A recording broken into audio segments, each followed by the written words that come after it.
For decades, these documents, like precious relics, lay in dusty archives, almost forgotten. They were transcripts of conversations, records of psychography sessions, and notes of secret revelations that Carl Jung was rumored to have held in a small circle, away from the bright lights of cameras and the prying eyes of journalists. And this was intentional. The content of these conversations was so profound and piercing that it could cause confusion and even fear in the unprepared listener. When C touched on the subject of the soul's posthumous fate, he avoided poetic allegories and vague reasoning. He spoke with the confidence of a man who had been beyond the veil, a man who had been revealed secrets inaccessible to our sight. And his words sometimes contradicted conventional wisdom. Some of these revelations were considered too radical for the public of that time, and therefore they remained unclaimed until our days. In one of these records, C describes the moment of the soul's separation from the body with unwavering calm and firmness. His description of the transition is so detailed that it seems as if he is reading lines from a divine scripture. The fear of death, which haunts many, seems to dissipate under the influence of his words. He argued that suffering is not the end, but only preparation for something greater, that beyond the threshold of death we will find acceptance, learning, and a new mission. Many of those present at these meetings remained silent, shaken to the depths of their souls, not knowing how to comprehend the truth that C was revealing to them. If you continue to listen, perhaps this truth is calling you too. These records are far from seeking to create a sensation or cause a fleeting sensation. According to reports, they were meticulously recorded by people from the medium's inner circle during involuntary sessions, where he seemed to serve as a conduit for forces beyond his own self. In one such episode, C vividly paints the story of a woman whose heart was broken by the loss of her son, depriving her of the ability to move forward. In a trance state, he pinpointed the location of the young man's spirit with remarkable accuracy, describing his condition and feelings for his mother. Tears streamed down her cheeks, but not from tormenting pain, but from newfound peace. From that day on, her existence was transformed. It is such quiet but radical changes that these messages carry, representing not just words, but real bridges connecting worlds. Reflecting on death, C never succumbed to gloomy tones. On the contrary, his words were filled with lightness and hope. He argued that the moment of transition in most cases is more gentle than simply falling asleep. The soul, freed from the burden of the physical body, is met by luminous entities, spiritual friends, long-departed relatives, and even mentors from past lives. In many psychographic reports, he described almost cinematic scenes of reunions in the spiritual realm, hugs interrupted by earthly time finally finding their completion. This was not a figment of the imagination. For C, this was a tangible reality. And for those who listened to his words, it was tantamount to receiving a message from a loved one who had left this world but never stopped loving. Perhaps that is why these records have such a profound impact. They challenge not only the fear of death, but also established ideas about life. In one of the most striking passages, C argues that true suffering lies not in the loss itself, but in the illusion of separation. In his deep conviction, no connection based on love can be lost. Everything continues to exist, albeit in a different form, only becoming stronger. According to him, many people after death continue to feel, see and think as before, which delays the realization of their new state for a long time. True awakening comes only when one sees one's own lifeless body, which marks the beginning of an unknown journey. The source of these revelations was not abstract theory or contrived doctrine, but a unique receptivity, as if descending from higher spheres. Often, after coming out of a trance, he himself did not remember the words spoken. Witnesses noted that in moments of these revelations, his voice took on a different tone, his gaze turned into an invisible distance, and the atmosphere in the room seemed to change. In such moments, his words penetrated deep into the soul, touching not only the topic of death, but also questions of the continuity of consciousness, immortal love, and divine justice, restoring universal balance. One of the most memorable statements read, "There is no room for chance in death. Each soul returns to its true home at a predetermined hour, guided by those whom it itself chose before its earthly incarnation." It seemed as if C was lifting the veil over what we all intuitively feel, but only a few dare to face. In another episode, the discussion revolved around the initial moments after death, where the soul is seemingly enveloped in a veil of mist, as if the spirit hasn't yet adjusted to the new vibrational frequency. In this state, many of the deceased are unaware of their departure from the physical body and futilely attempt to contact loved ones, which throws them into confusion and sometimes despair. However, according to Kay, this state is short-lived. Soon, a soft light begins to envelop the spirit, and it is met by spiritual guides who are there to help it understand what is happening. There is no harsh judgment, only guidance, love, and reunion with souls who played a significant role in the life journey. It's like returning home after a long journey to an abode that lies beyond our conscious perception. Kay also revealed the profound connection between a person's emotional state at the moment of passing and their initial experience in the afterlife. Those who leave the earthly plane with gratitude and humility encounter a gentler and more harmonious transition. Conversely, souls filled with anger, unfulfilled attachments, or crippling fear often linger in denser vibrations, making it difficult for them to adapt to the new reality. This is why Kay tirelessly emphasized the importance of cultivating inner peace and serenity throughout life. We take with us not material possessions but our emotions. This phrase, which echoed in many of his speeches, seemed to urge reflection on the fact that the true baggage of the soul consists of our actions, thoughts, and feelings, which accompany us into eternity. In one of the most touching stories, Kay recounts the reunion of a father and son who passed away at different times. The father, who was in the process of spiritual learning, eagerly awaited the meeting with his son. When the long-awaited moment arrived, as Kay described, both instantly recognized each other, overcoming the limitations of the physical body. Emotions, the exchange of energy, communication through pure thought, all were conveyed with such poignant detail that listeners could not hold back tears. It wasn't just a story about the afterlife, but a profound reminder that true love knows no boundaries of distance, time, or even death itself. This story gave hope to those who had lost loved ones. Kay's sensitivity extended beyond the visible world. He asserted that the pain of loss should not become an eternal prison, but rather serve as a portal to spiritual growth and knowledge. In his visions, Earth appeared only as a fleeting school, and true life began after liberation from the bodily shell, when we begin to see with the eyes of the soul. Many noted that listening to Kay brought an inner peace. It seemed as if his words awakened forgotten memories, ancient knowledge, dormant within each of us, but muffled by the fears and bustle of the modern world. Therefore, recordings of his conversations, which were previously kept with apprehension, now take on a completely different meaning. They do not frighten, but liberate. Participants in meetings with medium Kay often shared stories of significant changes in their lives, which extended beyond simple emotional relief, touching the very essence of their being.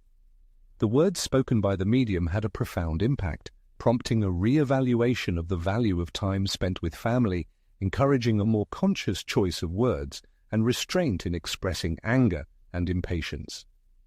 Each message sounded like an unobtrusive reminder of the transience of earthly existence, and that the only legacy we leave behind is our actions and the love we have nurtured. Kay often repeated that life is fleeting, like a breath of wind, and that after death, each soul will have to review its life journey in the light of absolute clarity. This process, he said, is not a form of punishment, but rather an opportunity to realize how much love we could have brought into the world. The medium described a certain canvas of consciousness into which the soul plunges after separating from the body. On this canvas unfolds a panorama of the life lived, where each moment is relived but not within the framework of divine judgment, but as a projection of the soul itself. The soul feels upon itself all that it made others feel, whether it be the warmth of embraces, the oppressive silence, the painful cries, or the forgotten expressions of love. Kay emphasized that the purpose of this process is not to induce guilt, but to awaken deep understanding. The soul seems to begin to realize that every action entails energetic consequences, shaping the fabric of the universe and defining our place in it. The message of unconditional love and hope deeply touched people's hearts, instilling confidence that even in the most difficult circumstances, there is always an opportunity to start a new chapter, whether in this world or beyond. Love appears as the main and defining criterion. In the innermost revelations conveyed by Kay, it is emphasized that no one remains alone at the moment of passing. Even those who were skeptical and denied the spiritual dimension during their lives are met by loving entities ready to provide support. Sometimes these entities take the form of loved ones to ease the transition into a new reality. In other cases, they are spiritual guides who have accompanied the soul throughout its journey, even if the person was unaware of their presence. This idea resonates in the hearts of listeners because it embodies the indescribable beauty of unconditional acceptance. Even those who have made mistakes and stumbled on their life path encounter understanding, forgiveness, and an invitation to further development. Kay often repeated, "Divine justice is love in action." Particular attention is drawn to the description of restorative sleep. According to Kay, some souls need deep rest after death to restore full consciousness. They are taken to spiritual abodes of healing, where they receive the care, support, and energy necessary for reorganization. This sleep is not a punishment, but rather an energetic embrace enveloping the soul until it is ready to move on. This perspective, different from traditional notions of heaven and hell, evokes wonder. Instead of judgment, there is spiritual medicine. Instead of condemnation, there is all-encompassing understanding. Carl conveyed these revelations with gentleness and humility, as if simply sharing what he had seen. This information, long kept in the shadows, began to spread among the medium's scholars, close friends and relatives who felt it was time to reveal it to the world, not to create a sensation but to share a light of hope. The world is changing, questions are becoming more acute, and the fear of death remains one of the main challenges for humanity. By sharing these messages, we not only honor the memory of Carl Jung, but also open a window into something greater. Confidence in the continuation of life, and in the fact that we are all connected by invisible threads of love, responsibility, and evolution. His words are relevant today as we continue to seek meaning and answers to eternal questions. For a long time, humanity has cautiously rejected the idea of an ordered afterlife, often due to fear of the unknown or lack of convincing evidence. However, according to Kay, the spiritual world is a reality that surpasses the wildest imaginations. It is as detailed and structured as our world and includes cities, educational institutions, hospitals, and research centers. Kay viewed spiritual colonies as the true home for souls, where their continuous learning and development continue after the end of their earthly journey. In these spiritual abodes, the tasks do not end. Some souls dedicate themselves to helping those living in the physical world, while others analyze the experiences of their last life, learning lessons and recognizing mistakes. There are also those who are actively preparing for a new incarnation, striving for further spiritual growth. For Kay, death was merely a pause, like a comma in an endless phrase of existence. Awareness of this fact, in his opinion, frees a person from the prison erected from fear and ignorance. Once in a personal conversation, Kay was asked about the fate of those who leave life with hatred in their hearts. After a deep sigh, he replied with unwavering calm, "No soul is doomed to eternal damnation, but the pain and negative feelings accumulated during life are carried over into the afterlife, weighing down the spirit." Kay explained that such burdensome emotions create a kind of dense fog around the soul, hindering its perception and movement. Nevertheless, he emphasized that over time, the light of love and sincere repentance can penetrate any darkness. Awakening, the soul receives the opportunity to start all over again, correct mistakes, and continue its path to spiritual perfection. It was this vision, combining firm conviction and boundless hope, that helped many find peace and tranquility where despair and hopelessness once reigned. In these records, Kay's reflections on the energetic connection between the world of the living and the world of the departed are particularly striking. He claimed that our thoughts reach those who have left this world, and in turn, their feelings resonate within us. This interaction, he said, is reciprocal. Therefore, grief should not be poisoned by resentment but filled with sincere prayers. When we cry with gratitude, we radiate light, and when we cry with indignation, we send shadows, he asserted. This perspective transformed many people's approach to experiencing loss. The realization that they could still maintain contact with their loved ones, even after their death, brought comfort, a sense of purpose, and even reconciliation. It was like continuing love, but expressed in a different language. There is another little-known revelation that Kay shared only with trusted individuals. According to him, some spirits are granted the opportunity after death to accompany the farewell ceremonies and burials of their bodies, not as a form of suffering, but as part of the acceptance process. In these moments, they observe the reactions of those left behind, listen to the words spoken, and sense the emotions that pervade the atmosphere. This contact, he asserted, helps the soul to separate from the physical world more consciously and peacefully. However, he cautioned, the emotional atmosphere at these moments is crucial. Words of love offer support, while resentment, accusations, and despair create obstacles. Thus, death ceases to be merely an ending.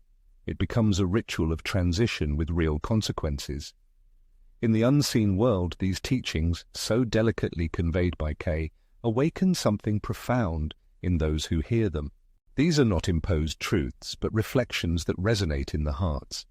Listening to these recordings, one gets the feeling that he himself is leading us, with his gentle voice and a gaze full of compassion.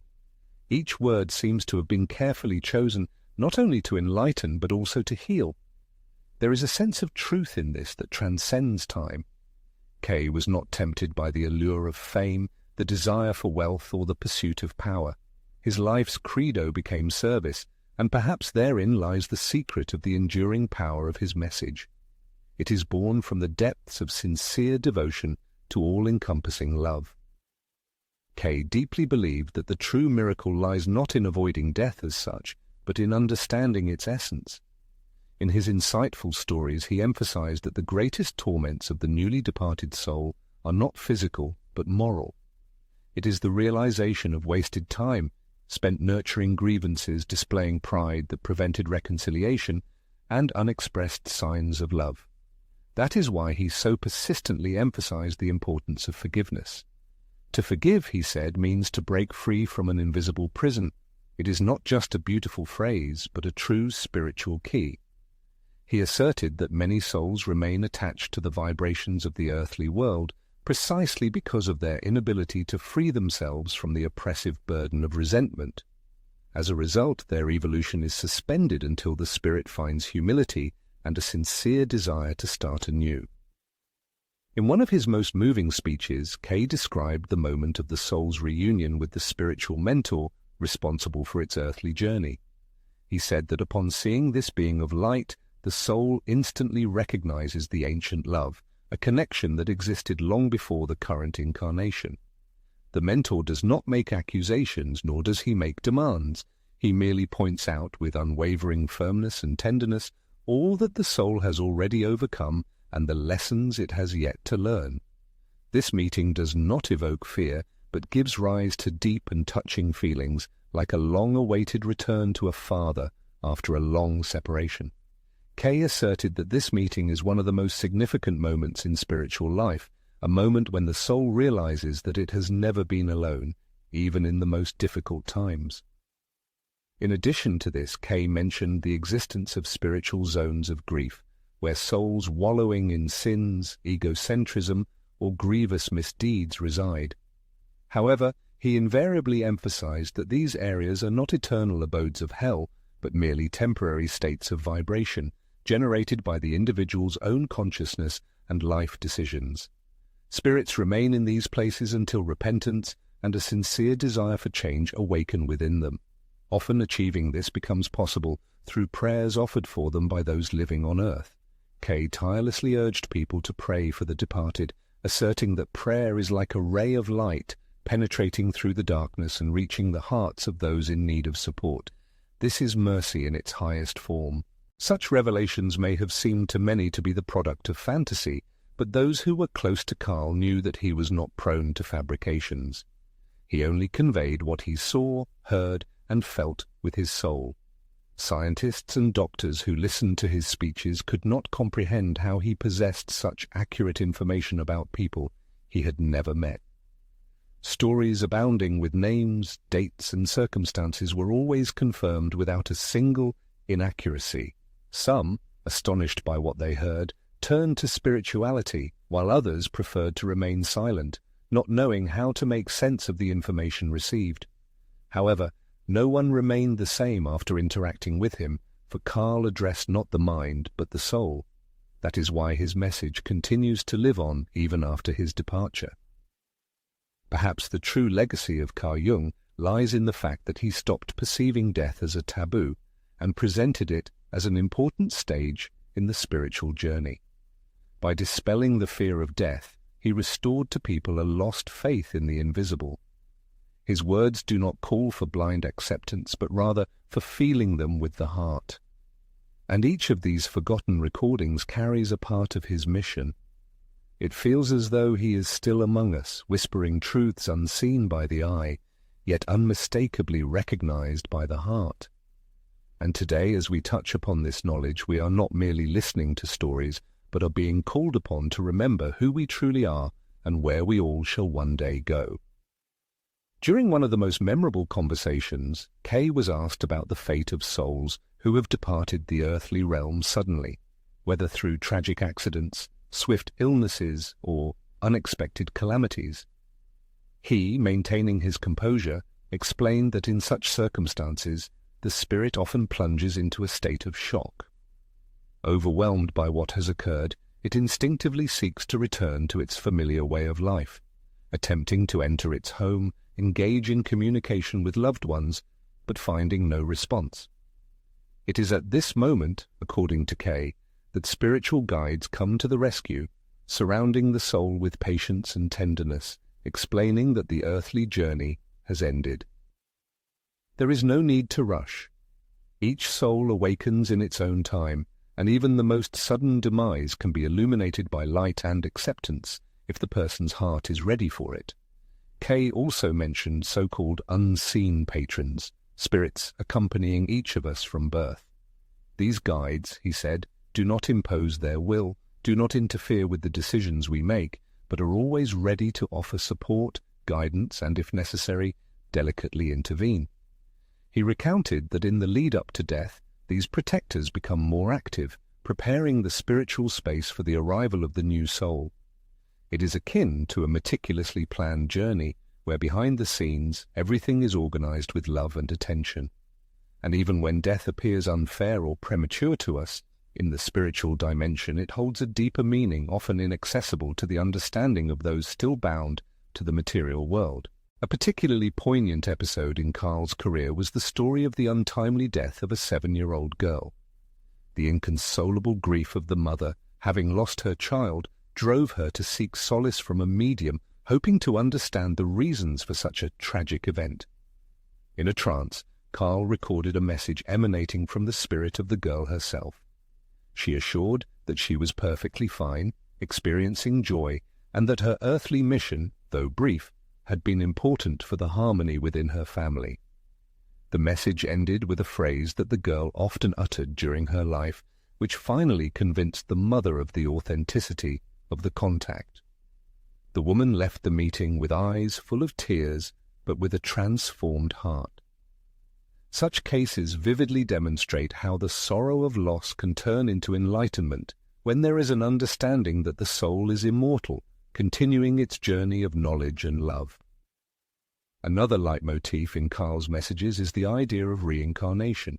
He explained that the spirit, returning to the material world, often meets with old friends and enemies again.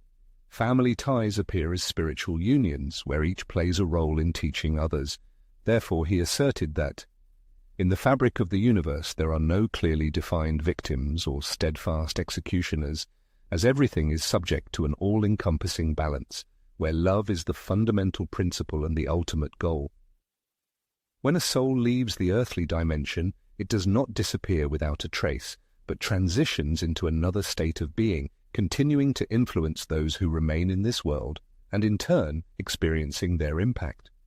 Kay claimed that death is not an insurmountable wall separating beings, but merely transforms their interconnections.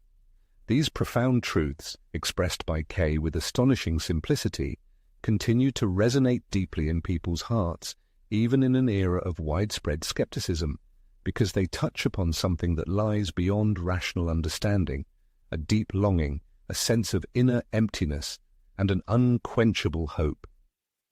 It is not surprising that even today many people find solace in his words.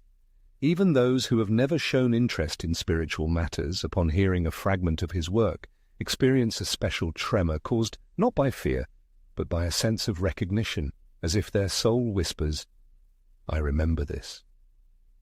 Perhaps this is precisely the enduring power of Kay's message. Not to convince, but to awaken memories, to ignite a quiet light, guiding weary hearts home. In one of the lesser-known records, Kay recounts a spiritual encounter between two souls who, during their lives, harbored irreconcilable hatred for each other. They were closely related by blood, but their relationship was marred by discord, betrayals, and periods of mutual estrangement. After the death of both, by fate, they found themselves in the same place in the spiritual realm. This happened not by chance, but at the behest of a higher necessity. There, under the sensitive guidance of a spiritual mentor, they were given the opportunity to relive their lives, but from a completely different perspective. They were able to fully realize the pain and suffering they had caused each other. Tears of repentance flowed freely, embraces were filled with sincerity, and only after mutual apologies were they able to continue their spiritual journey, free from the burden of past grievances. Kay asserted that in the spiritual world, truth appears before us in its absolute clarity. No one can hide from themselves, but there is no punishment as such. There is only a process of learning and awareness, and forgiveness in this process is not just a choice, but a vital component. Many of these revelations of Kay were kept strictly secret, as there was a risk of being misunderstood and rejected by society. After all, they touched upon deep truths that society was not yet ready to accept. To speak openly about reincarnation, about meetings in the spiritual world, about reviewing one's life after death, this was a challenge to established dogmas, religious institutions, and the collective fear of the inevitability of the end. But Kay never feared the truth. He believed that there would be a time for every revelation, and today, as we gain access to these secret records, we feel that this time has come not as an imposition, but as an invitation, a gentle call to look beyond the material world, beyond the boundaries of suffering, beyond the line that we are used to considering the end of everything. An end only in appearance, because, according to him, life is only the beginning of a new life. In one of the most poignant passages, Kay tells the story of a spirit who died in a fire and how he was received on the other side. He describes in detail the initial confusion, horror, physical pain, which gradually recedes as soon as the spirit realizes that he is no longer attached to his earthly body. Then he sees approaching glowing hands and hears a painfully familiar voice. It was his grandmother, who had left this world many years ago, and now she is coming towards him with a smile capable of healing any wounds. This scene, described with such touching tenderness, stirred the hearts of all present and reminded us of something extremely important. No one dies alone. There is always someone waiting for us on the other side, with love, with acceptance, with embraces that overcome the boundaries of the material world. According to Kay, after death, a person takes with them only what was created in their inner world. Social status, honorary titles, and material wealth lose their relevance, remaining in the earthly world. However, the efforts that were invested in time, the love bestowed by fate, and the decisions made accompany the person, being an integral part of their essence. According to him, many souls reach another world, experiencing regret, not because of mistakes made, but because of unrealized expressions of love, unsaid words, and unfulfilled embraces. That is why Kay tirelessly urged, love now, forgive now, start all over again now, for afterwards, even with spiritual support, the longing for the unrealized can be unbearable. Each time these messages reach consciousness, a kind of awakening occurs, warmth arises in the chest, a pacifying silence sets in, and memories arise not from the mind, but from the depths of the soul. This is probably because, on a subconscious level, a person realizes the truth of these words, understanding that death is not the end, but only a transition, and that Kay spoke not on his own behalf, but conveyed the wisdom of ancient voices that use pure hearts as a conductor. These records are not a relic of the past. They are alive and relevant. Perhaps they were kept secret not out of fear, but so that, when the time comes, they can find hearts ready to receive them. And if the reader has reached these lines, then perhaps his heart is also ready. Kay asserted that many souls, awakening in another world, experience deep excitement, realizing that they are still loved not for external attributes or position in society, but for their true essence. Some are surprised to discover how many prayers have been offered for them, even from those with whom they were barely acquainted in life. This strengthens their spirit and gives them the impetus to move forward, striving for further development. Love, according to him, is a living energy that overcomes any obstacles, penetrating through various planes of existence. Every sublime thought and sincere prayer reaches the soul like a ray of light. Therefore, Kay insisted, never stop praying for the departed, even if you do not know their whereabouts and you do not know what words to choose. The very intention is a healing gesture, and no one remains indifferent to this touch. These records also reveal the human side of the medium. In numerous passages, Kay shows tenderness, pauses, and delves into silent prayer. He never elevated himself above others, considering himself only a postman, conveying messages that did not belong to him. This modesty gave his words even greater power. He didn't need to convince, he simply needed to speak. His words penetrated the heart because they were filled with truth, simplicity, and compassion. He spoke not of an unattainable paradise, but of a world where justice and love go hand in hand, where everyone is given the opportunity to learn, correct mistakes, love, and grow. This instills hope, as it means that death does not exclude anyone from the process of improvement. In the messages transmitted by Kay, the concept of spiritual time is constantly mentioned. In another world, according to him, time is measured not in hours, but in the level of consciousness. A moment can seem like a whole day, and a year can fly by unnoticed. This explains why it takes some souls so long to manifest after death. This is not due to indifference, but to the adaptation process. It is like learning to walk in a new world. Therefore, Kay called for patience and faith, asserting that spiritual encounters do not occur according to earthly schedules, but in accordance with the maturity of the soul. When both sides are ready, contact occurs, which, although invisible to human eyes, has a profound, transformative effect. The records also testify to Kay his belief in the inviolability of emotional connections. According to him, there are no random encounters. People who meet on life's path, who influence or challenge, are part of a universal plan. This is not always clear during life, but later, looking back, everything falls into place. Every pain, loss, and love experienced has its purpose. He said that in the spiritual world, souls recognize each other not by appearance, but by feelings, and that the strongest encounters do not need words. They consist of energy, memories, and vibrations. The spiritual family, according to him, is eternal, and returning to it is like returning home after a long journey. Listening to these insightful revelations, one cannot help but reflect on one's own destiny, on the value of the time allotted to us, on the depth of relationships with loved ones. Kay shared his thoughts on death not to sow fear, but to awaken in us a thirst for life, reminding us that the real tragedy lies not in the finiteness of being, but in a barren existence devoid of love. His words are a call to unity with those around us, with the world, with the higher power.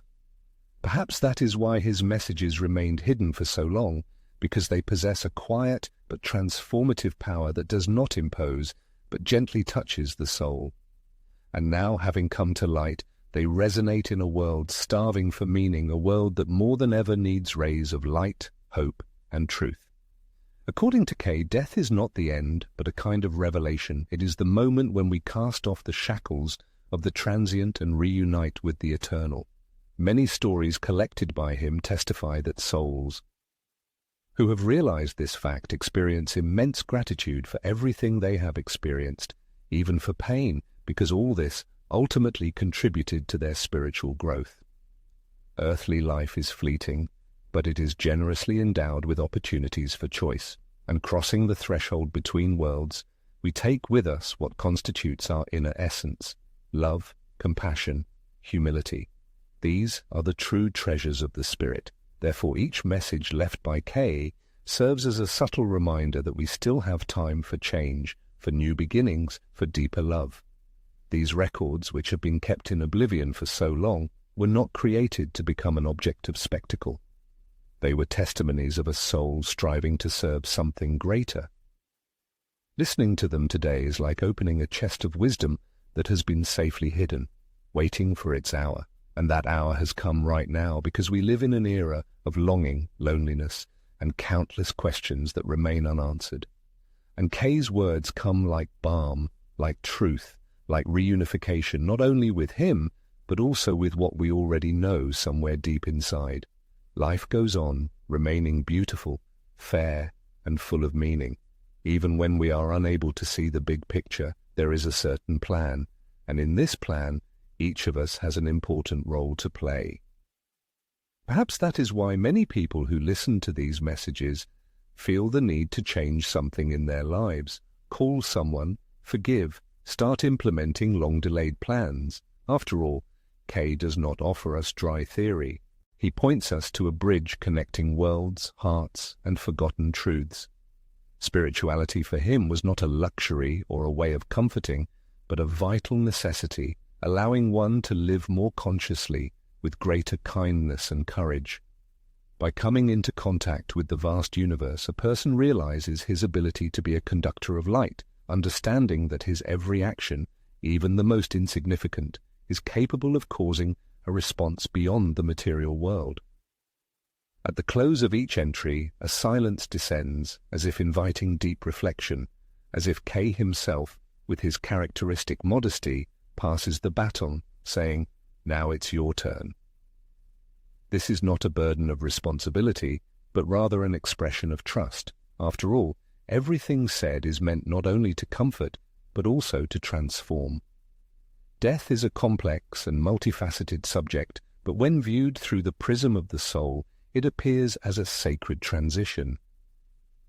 Awareness of this allows one to live with greater intensity, to love with greater courage, to forgive with greater ease, and to prepare not for death, but for authentic life, here and now, as well as in the future.